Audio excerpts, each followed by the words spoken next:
Today I will be talking on the topic of, on the question of who am I? Humans have this question and it makes them go into all kind of seeking. We start with the rationalists. The rationalists believe that we are body and mind and nothing beyond. They rely on their five senses and logic to examine the nature of who we are. They rely on critical thinking, skepticism, and evidence-based reasoning in examining who we are, and because they find everything beyond our body and mind to be paranormal, they are not willing to consider anything else beyond our body and mind to be who we are. At the other end, we find the Vedantic scholars saying we are Atman. While the rationalists believe that everything ends with death, others were exploring if we have anything that is deathless. They found that apart from the body and the mind, something or someone is experiencing this body and mind. This someone was experiencing the body and the mind in the waking state, in the dream state, and also experiencing the nothingness or the blankness in the deep sleep state. That's why we can remember after waking up that we had a deep sound sleep, even though there was no experience of that, even though we were in a very deep state of not experiencing anything. Still, when we woke up, we remembered this no experience state of the deep sleep. The sages found that someone to be deathless, neither having born nor will die, emerging from their absolute, animating the body-mind and merging back into the absolute when the body-mind is no more. They called this the turiya, meaning the fourth, distinct from the waker, the dreamer, and the deep sleeper. Yet the source of and animating all three, and the observer of all three. This observer is known as the turiya and is also known as the Atman. They, the Vedantins, said who you are is the fourth, the witnesser of life. Our body is changing, we keep growing, our mind is changing as we keep growing, but the observer is not changing, the watcher is untouched, cannot be grasped, the one eye, absolutely peaceful, ever undisturbed. But what really is this Atman? It is said that the Atman is the Brahman, the totality, projecting a portion of itself to animate a body-mind. Today, we know the Atman, which is separate from the mind, as consciousness or pure consciousness. But God said that there is no consciousness in this multiverse. The king has no consciousness, only mind. The king lost all consciousness when he went against the will of God and was cursed by God.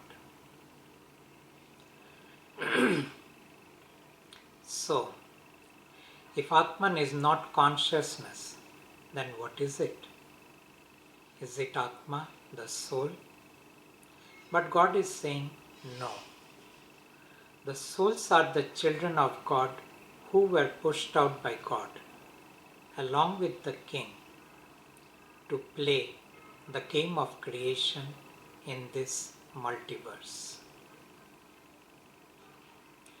God created the human energetically, giving the human 11 energy bodies, and pushed out the human from the domain of God to suffer, to create the food for the king.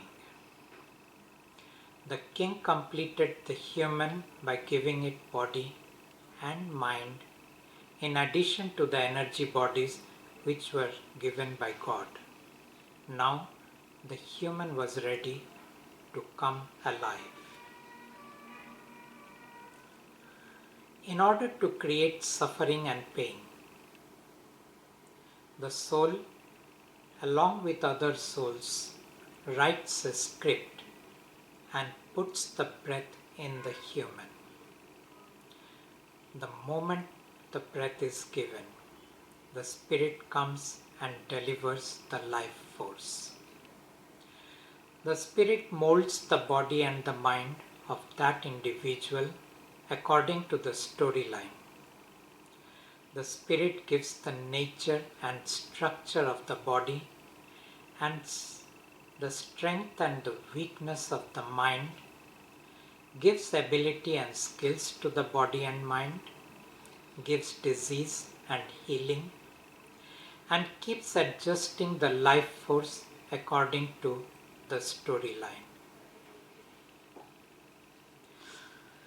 The spirit, along with the guardian angels, creates all our success, failure, and loss for the humans.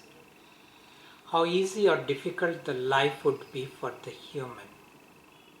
How many shocks or appreciation the human will receive.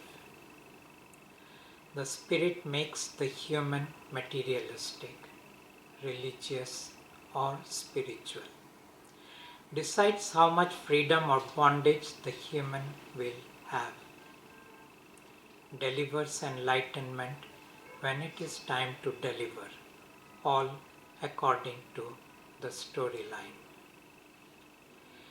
Everything in the human journey is pre-decided and subsequently created, depending on how much pain and suffering the individual is meant to go through, what kind of challenges the human will face, and when to give them some relief or hope or solution.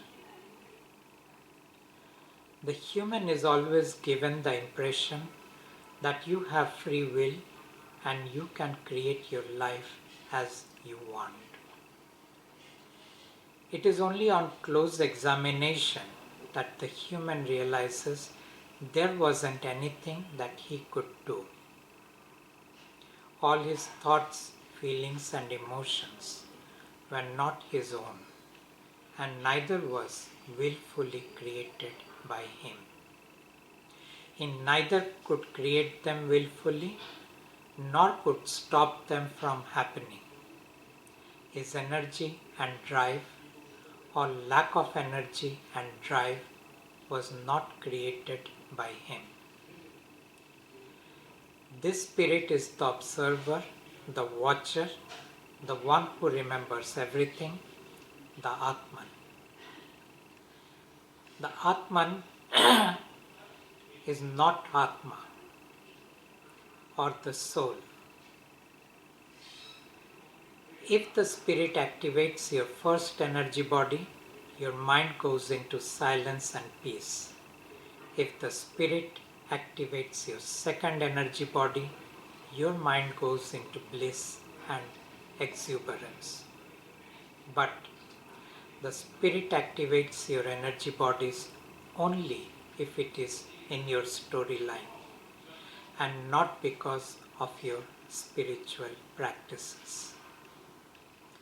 Your success does not depend on how smart, able, or hardworking you are, but on the storyline and the spirit, along with the guardian angels who are executing your storyline.